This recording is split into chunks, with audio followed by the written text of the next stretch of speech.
Hey folks, how's it going? This is Mr. Miller. This is the last day of March, the 31st. I got a couple quarter birthday wishes yesterday. Appreciate those always.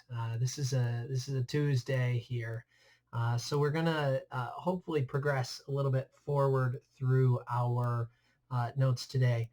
We're gonna start in where we had left off yesterday, or I guess pick up where we left off yesterday. Yesterday we were talking about I guess the war effort at home is the heading there.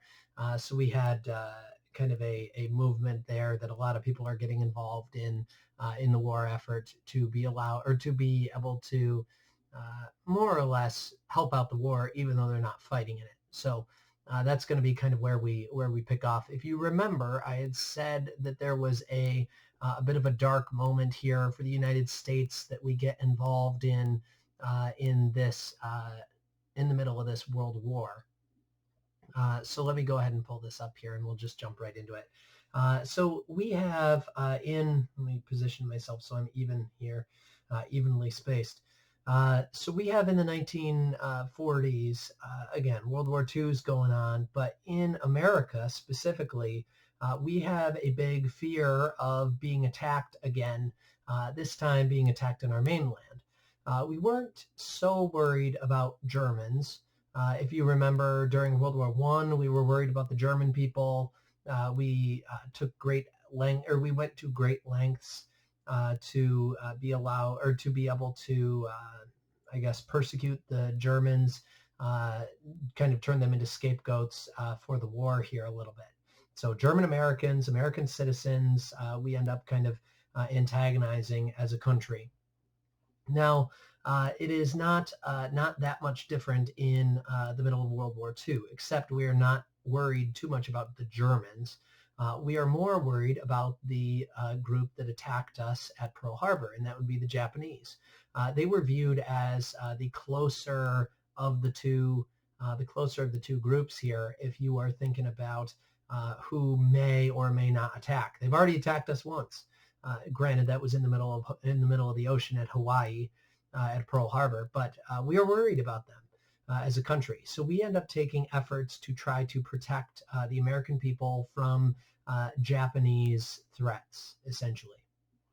Now, we are worried that, let's say the Japanese attack us. Let's say they attack our west coast here. There were a large number of Japanese Americans who were living out in the West. Out in California, Oregon, Washington, in this, let me go get my cursor here, over on the West Coast, as you can see there, towards the center of the screen. So it's not the coronavirus, I promise.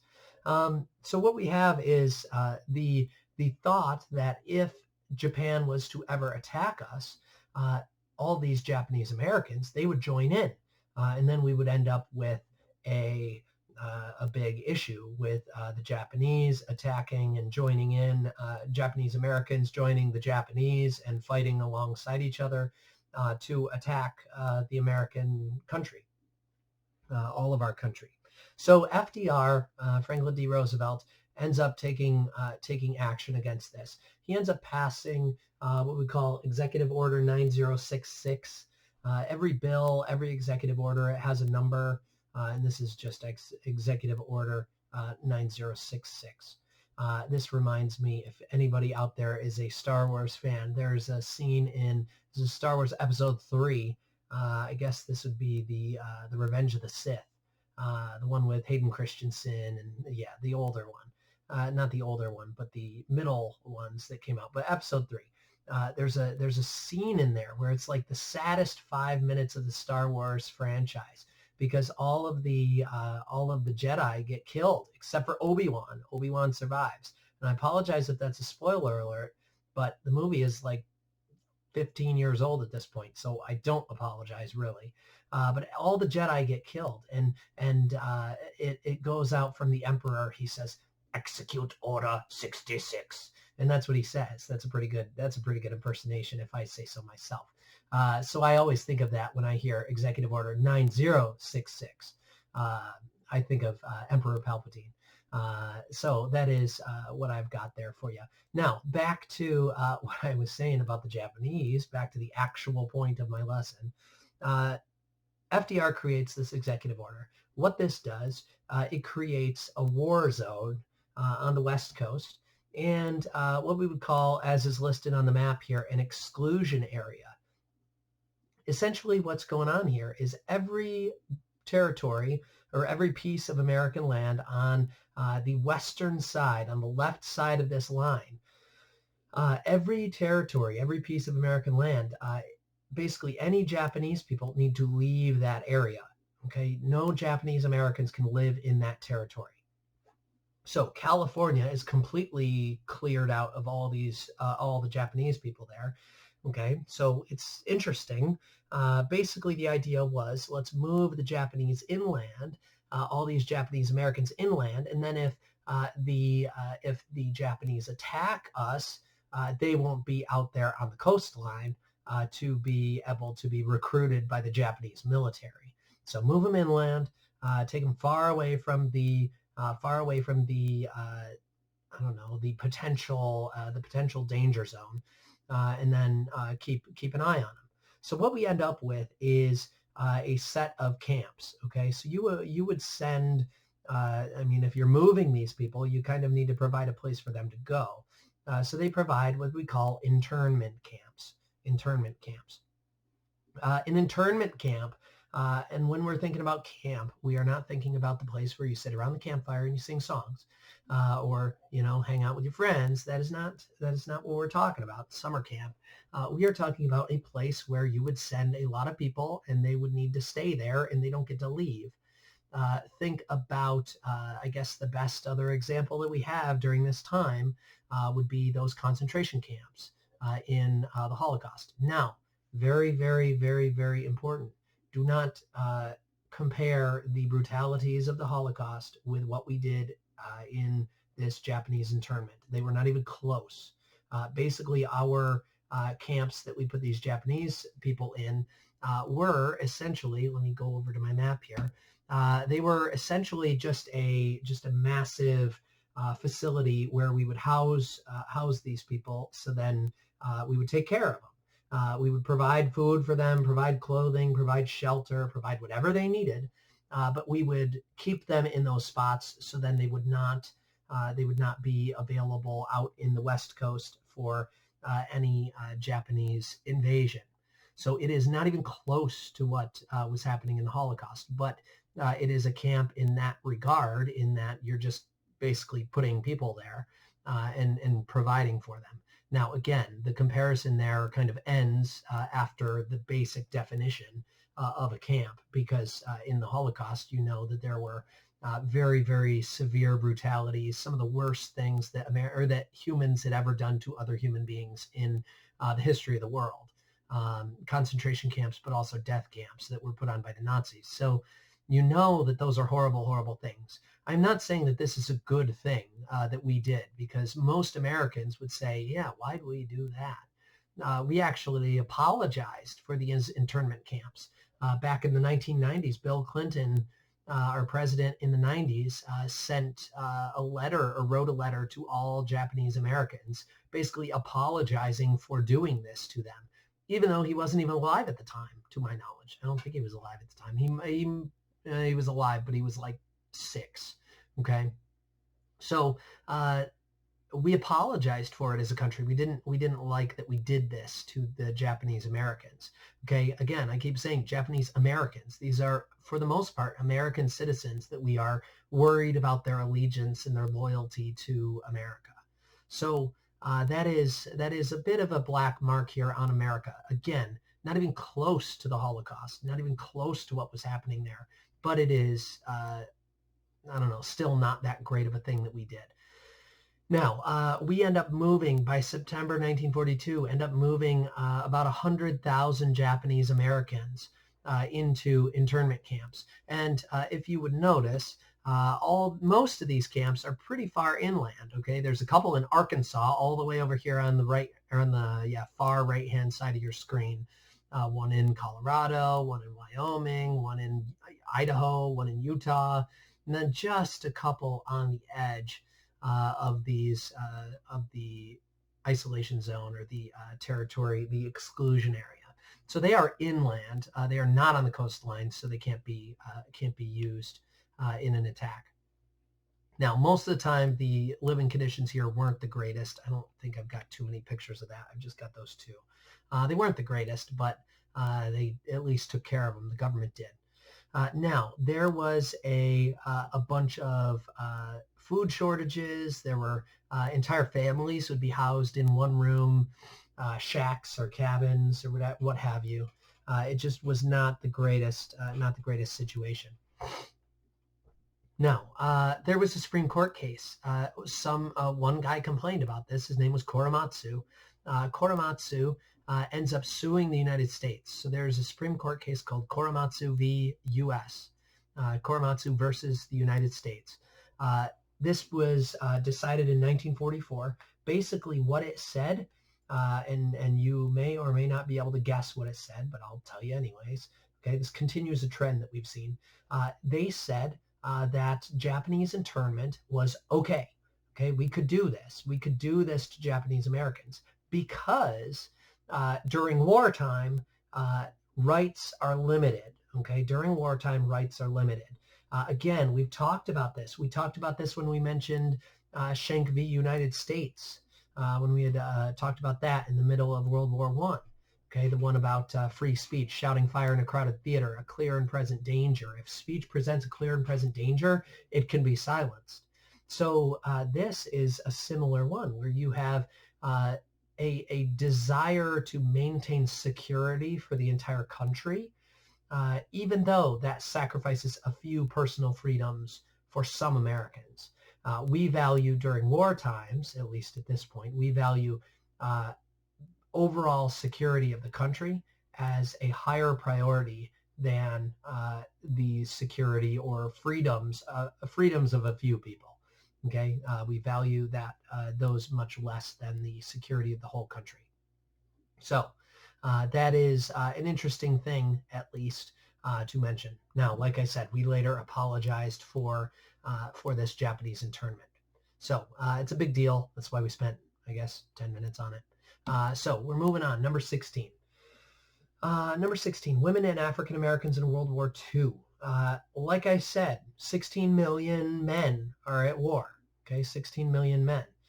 That is a large gap in society. We've already talked about World War I. There was only 5 million men who served in World War I, and women stepped up. Women stepped up and filled roles that most men didn't think they probably could. And then, I guess, fought for the right to vote, even though they really shouldn't have had to.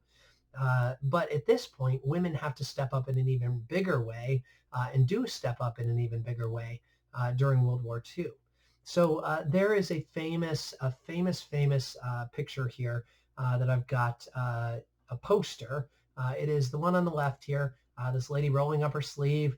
Anybody know? I'm going to do a Blue's Clues moment here. Anybody know what name this lady has or who this lady is? Wait, what's that? Wait. Oh, Rosie the Riveter. You're right. Wow, great.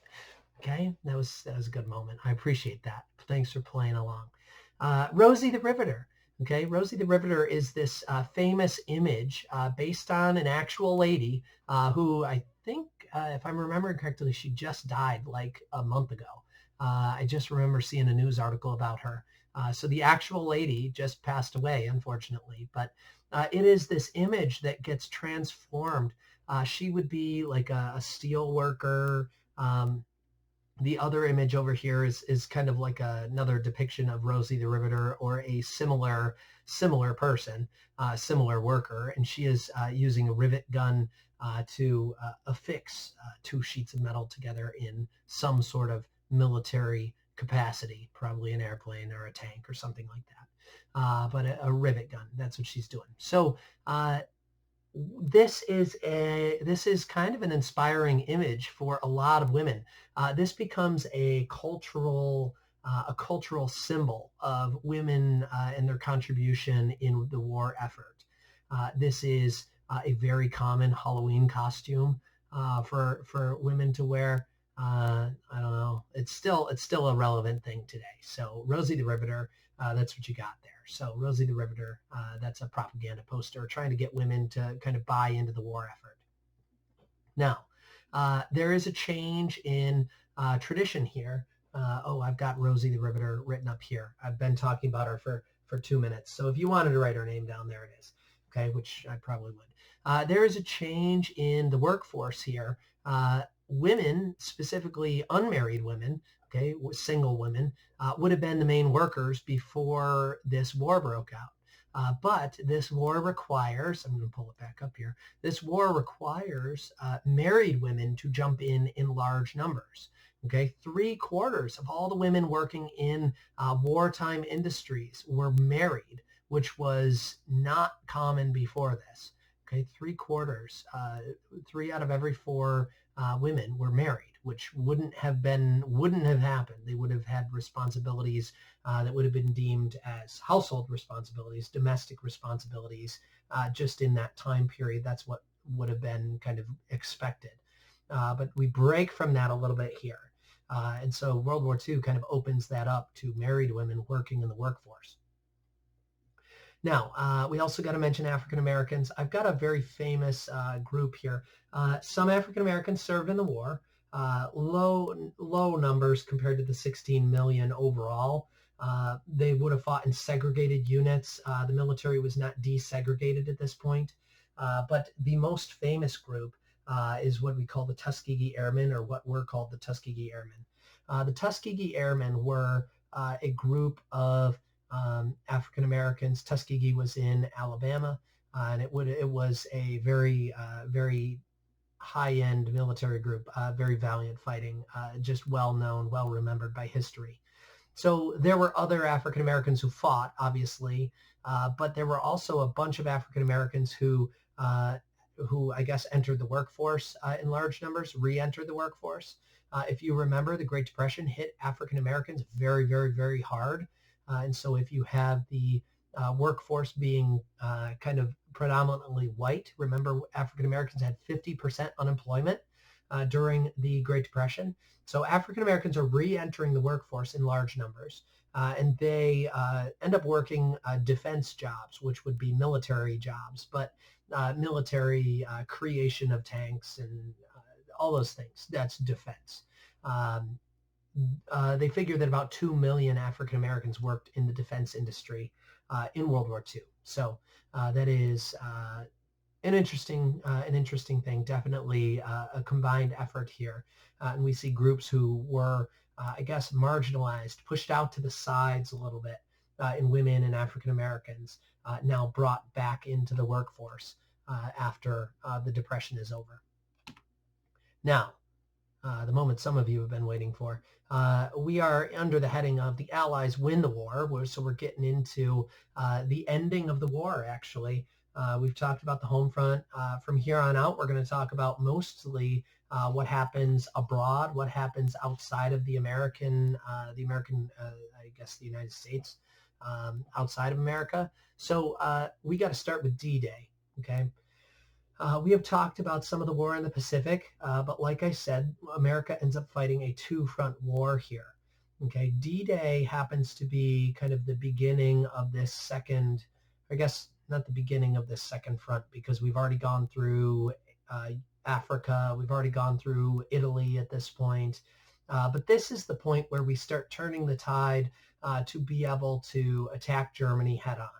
Okay, Germany had expanded into France very early in the war, took over France. It took them like 6 weeks or something like that, if I'm remembering correctly. But we end up having a plan to jump back onto the European continent. You can't attack very well if you do not have a foothold in the continent to attack from. So Dwight D. Eisenhower, the general that we had talked about back in, I think this was number 12. Yeah, number 12. I got a good memory.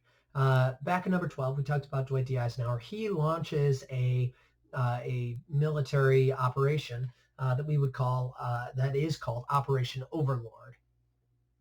Operation Overlord. We know it better as D-Day.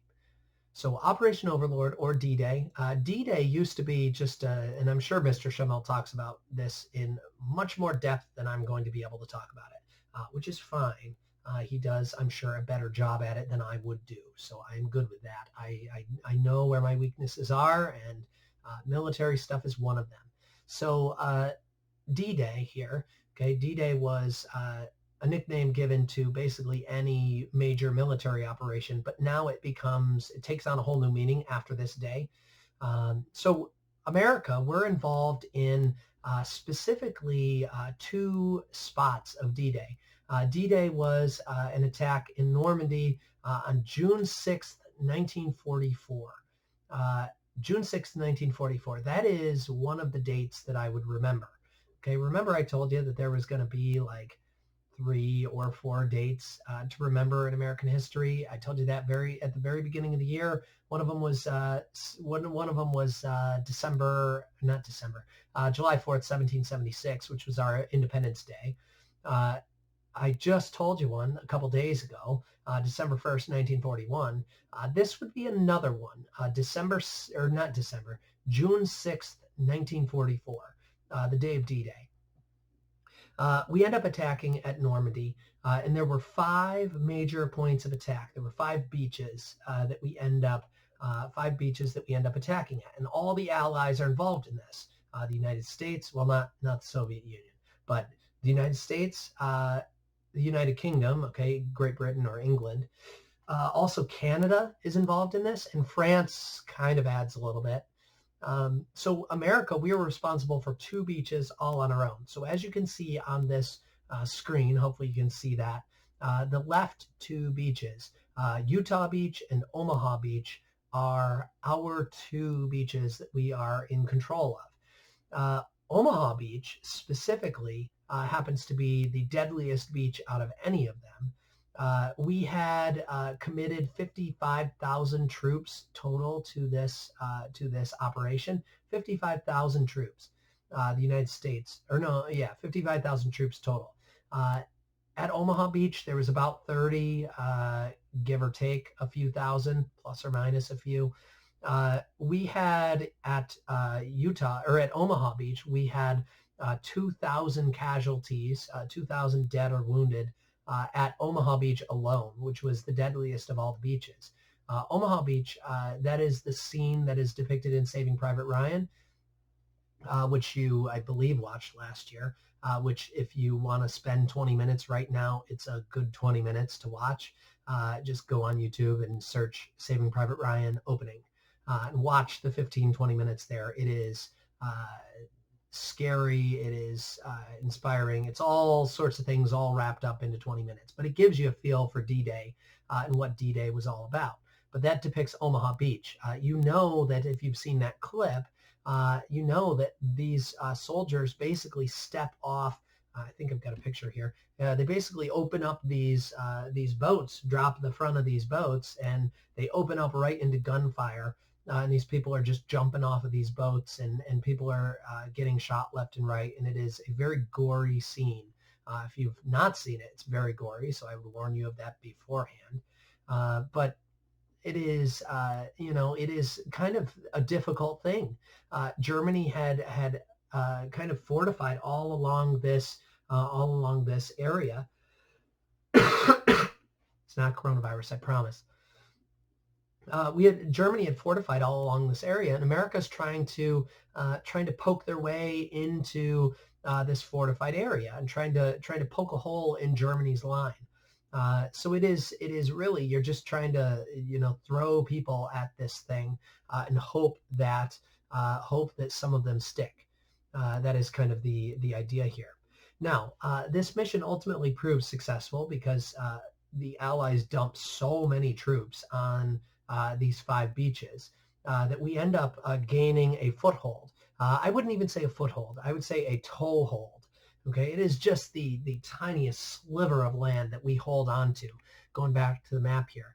Okay, this is maybe 20 square miles, 30 square miles. I mean, it's a pretty wide stretch, but it is not a lot of land that we are holding on to here. And so we are holding on to this area, but it is a spot where we can jump forward from and go on to go further into. So here you have, after D-Day, after the invasion here, all of a sudden the Allies can drop a bunch of tanks and I guess those are trucks and troops, and bring everything over that we wouldn't have been able to do because previously we were on the other side of the English Channel in England. So we kind of need to do this. So this is a place to start moving forward into Germany. So we will pick up tomorrow with the Allies taking over Germany and getting into what they find when they get there, aka the Holocaust. So we'll get into that tomorrow. Tomorrow's going to be Wednesday, so that'll be on Wednesday. So I think I have for you, I'm looking at my sheet right now. I've not written these up yet, but I'll have 3 questions for you on the Google form. So go ahead and answer those 3. A few complete sentences for each is fine, and then you're done. So I apologize for going over, but there's a lot of good information here and a lot of good stuff to talk about. So if anybody has any questions, feel free to email me or set up a time we can talk about it. There is 10 to 11 a.m. and then 6:30 to 7:30 p.m. In the afternoon. That I am promising to be available, but I can make myself available other times. So that's the deal. Hopefully you find everything okay. I will check in with you guys tomorrow. So go on to those essential questions, and we'll see you guys tomorrow. Take care.